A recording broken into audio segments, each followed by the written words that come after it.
Déjà, merci à tous d'être là. Je suis très honorée d'être l'invité d'honneur de ce salon. Et ça me permet en effet de vous présenter ce livre qui est paru dernièrement. Les éditions Passage. Voilà, Les corps fragiles. Alors, quelle est l'histoire de ce livre ?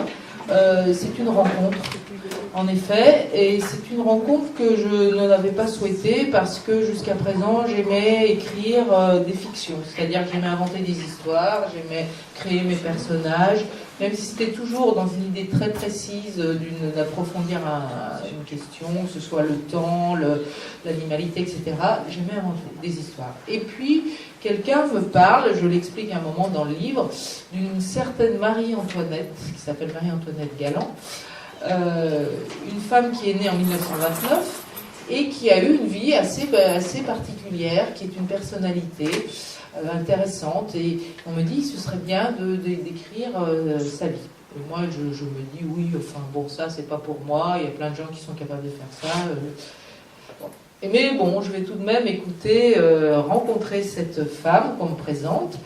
Et je vois une femme donc, qui a 89 ans aujourd'hui, petite femme un peu menue, mais elle a le regard très clair, souriante, etc. Et là voilà, qui commence à me raconter un peu tout ce qu'elle a fait. Je me dis oui, c'est bien, oui, c'est intéressant, mais enfin pas très motivée non plus. Et voilà qu'elle me dit, mais moi, tout a commencé quand j'étais petite fille, quand j'avais 6 ans. Et je lui dis, mais comment vous avez... Parce que je lui dis, mais comment vous avez eu envie de faire ce que vous faites là, ce que vous avez fait tout de suite. Elle me dit, bah, j'avais 6 ans, j'étais dans un village près de Lyon, et en rentrant de l'école, je retrouve ma mère qui discutait avec la voisine, la vieille voisine, et puis je vais me joindre à elle, et puis j'étais là, j'étais tranquille, et mes yeux tombent sur les mains de cette vieille dame qui était notre voisine, et j'aperçois des mains toutes déformées, douloureuses, boursouflées, parce que cette femme souffrait de polyarthrite rhumatoïde. Je pense que chacun de vous a connu ou vu autour de soi ce genre de pathologie. Et cette petite fille qui était insouciante, comme tous les enfants, tout d'un coup, bouleversée, découvre la maladie, la souffrance, la douleur, et cette petite fille se révolte, se dit, mais c'est pas possible. Pourquoi il y a des gens qui souffrent comme ça et nous on a tellement de chance, etc. Et elle dit, moi je veux l'aider, cette femme. Et à sa mesure, elle va essayer de l'aider en étant enfant, on va le voir, mais surtout c'est le début d'une vocation, un déclic qui fait qu'elle se dit, ben moi ma vie, quand je serai grande, c'est ça, je veux soigner les gens qui souffrent, je veux soigner les gens qui sont malades. Et cette scène, moi, elle me touche. Alors, je l'imagine, j'imagine cette petite fille, j'imagine cette vieille dame en face d'elle, et cette histoire vraiment m'émeut. Et comme elle a eu le déclic pour sa vocation, et bien cette scène fait le déclic pour moi, auteur, écrivain, pour écrire cette histoire.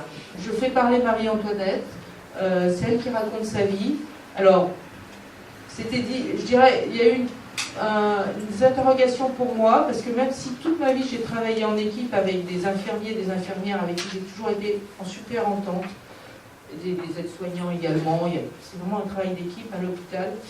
Je me disais, en étant médecin, j'ai pas forcément la même position que les infirmières, que les aides-soignants, et j'essayais de trouver le ton juste pour Marie-Antoinette, qui est une infirmière, mais qui elle aussi travaillait en équipe avec les généralistes du quartier à l'époque, etc.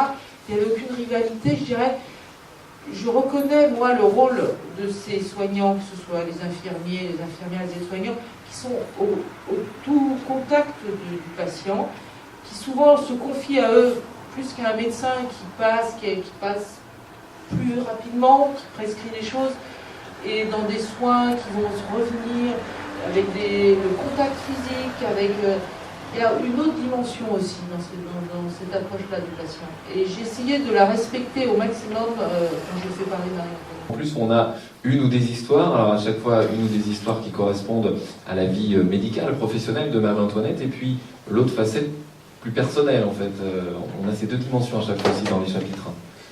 Alors, je voulais, oui, parler du corps de Marie-Antoinette, parce qu'on pourrait imaginer quand on parle d'un soignant et des corps, on ne parle que des corps des patients. Mais non, je parle aussi du corps de Marie-Antoinette, puisque dans le cœur, il y aura le cœur, la grande dimension aussi psychologique, mais les jambes, par exemple, parce que comme Marie-Antoinette va parcourir des kilomètres, monter les escaliers pour aller soigner les gens chez eux.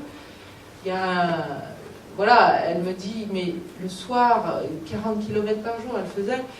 Bon, je parle de son corps, je parle des yeux, je parle... parce qu'on l'oublie parfois. Les soignants ont aussi un corps. Ils ne s'adressent pas qu'au corps des patients. On oublie qu'eux-mêmes ont un corps. Donc, et en même temps, ça me permettait de m'interroger sur, rapidement, parce que c'est pas un livre très détaillé, mais quand même, à chaque fois, de m'interroger sur la fonction de cette partie du corps. Qu'est-ce qu'un regard, quand je parle des yeux? Il y a des regards bienveillants qui portent les gens, puis il y a des regards plus difficiles, qui jugent et qui pénalisent. Voilà, la voix. Bon, la voix, qu'est-ce qu'une voix? Qu'est-ce qui se passe à travers une voix? Au-delà du message qu'elle va transmettre, le timbre d'une voix, la musique d'une voix, qu'est-ce que ça apporte? Donc ça me permettait voilà, de traiter un peu tout ça. Vous le racontez aussi, elle aide pour des tâches du quotidien finalement. Faut recontextualiser ça aussi en 1957. La vie est complètement différente de celle d'aujourd'hui évidemment.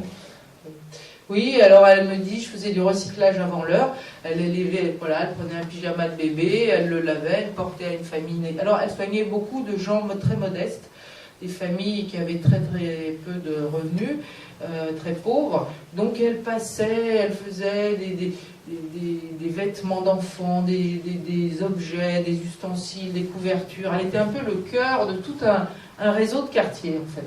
Ouais. Il y a les personnages évidemment, justement tous ces personnages, tous ces corps fragiles finalement, qui sont racontés dans le livre. Il y a l'enfant qui est fan de poésie, il y a cette maman italienne aussi. Voilà, il y a plein de situations différentes qui sont retracées justement auxquelles elle a dû faire face.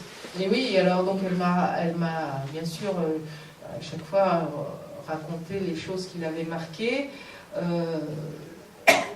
Par exemple, elle me dit, au début, ce miracle des antituberculeux qui enfin sont disponibles dans les années 50, qu'on n'avait pas avant, eh bien, il faut, par exemple, les enfants qui avaient des méningites tuberculeuses, on leur faisait des injections de streptomycine, c'était le premier antituberculeux. Il fallait les injecter, elle me dit c'était très douloureux parce qu'il fallait les injecter très profondément et tout doucement. Et c'est comme ça que je raconte l'histoire d'enfants qui, pendant qu'on leur fait leur injection, alors voilà, il y en a qui racontent des poèmes, voilà. Et puis, bien sûr, comme tous les médecins, infirmiers, soignants, il y a des multitudes d'histoires à raconter sur des patients qui nous ont marqués.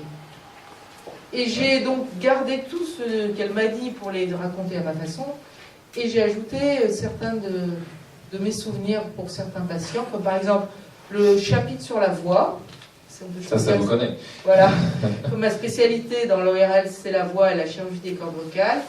Les patients dont je parle sont des patients que j'ai suivis ou opérés, ceux, par exemple, qui ont eu de la laryngectomie pour un cancer du larynx, etc.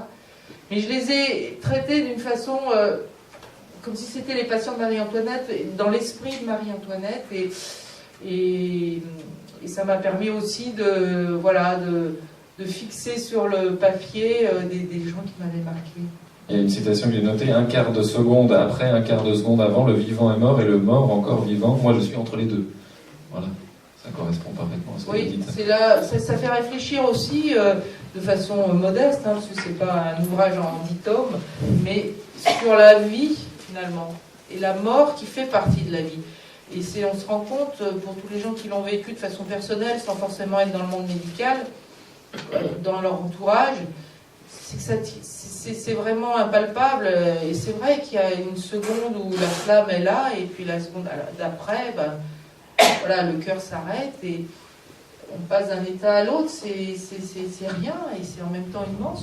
Donc c'est vrai, quand on est là à ce moment-là, on essaye d'aider du passage de l'un à l'autre. C'est ça, voilà. Alors, elle dit qu'elle a toujours préservé, elle a 2 fils, puisqu'après le premier, elle en a eu un autre. Et elle dit, elle essaie toujours de garder un petit peu de temps pour eux. Mais bon, je crois que Ils ont vu leur mère beaucoup. D'ailleurs, j'ai eu une lettre très émouvante d'un de ses fils à la suite du livre qui ont dit enfin, je suis tellement heureux que vous éclairiez la vie de ma mère parce que quand je pense à tout ce qu'elle a fait, je la voyais quand j'étais petit. Elle m'emmenait parfois. Alors, je dis vous auriez dû me le dire. Je l'ai dit dans le livre. Elle m'emmenait parfois avec elle faire les pansements, mais c'était toute la journée, du matin au soir, très dévouée. Voilà. On en vient justement du coup à cette idée de vocation qui évidemment transpire de ce livre. Oui, là, je pense que ça s'applique bien sûr particulièrement à ce domaine médical, mais je pense qu'il y a toutes sortes de vocations qui sortent de... Et ce que j'ai trouvé intéressant, c'était la vocation d'un enfant qui s'accomplissait et qu'elle a mené toute sa vie sans déroger à cette vocation et avec dynamisme et confiance, voilà. Une raison d'être, hein, et elle fonce véritablement, hein. On comprend même dès le début du livre, hein, sa famille n'est pas forcément pour, enfin voilà, il y a des difficultés aussi liées à la médecine à l'époque, il n'y a pas tous les outils qu'on a maintenant, et elle y va, quoi. Voilà. Elle ne se pose pas de questions. Alors elle a toujours rattaché ça à son enfance à la campagne en disant, alors ils étaient une fratrie de 9. Et elle dit, elle a vécu à la campagne, à courir, gambader dans les prés, dans une famille aussi très modeste. Elle me dit, on n'avait pas beaucoup d'argent, ils avaient voilà, le minimum, mais ils étaient libres, heureux dans la campagne, avec les animaux. Et elle pense que son équilibre, sa joie de vivre vient de cette espèce de plénitude, d'harmonie de la nature. Et je lui dis, mais dans votre fratrie, vos frères et sœurs, ils ont fait la même chose? Elle me dit, ah non, je suis la seule. Voilà, je suis toujours médecin. D'ailleurs, le dernier salon du livre où je suis allée à Villeneuve-sur-Lot, j'y pense. Dans le train, quand je suis revenue, j'ai vu un homme qui arrivait en courant dans le wagon. Un médecin, vite, un médecin. Alors évidemment, je suis allée. Et il y avait son fils de 4 ans qui avait une perte de connaissance et qui convulsait. Bon, peu après, on a fait arrêter le train, tout ça, etc. Mais je suis allée, même si, bon, évidemment, on est médecin, c'est-à-dire que c'est comme les prêtres toute sa vie.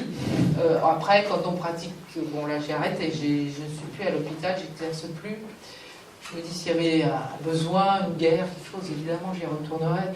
À un moment j'ai dû faire un choix dans ma vie pour tout un tas de raisons et je ne pouvais plus tout faire. Mais oui, ça a fait partie de moi et de mon identité.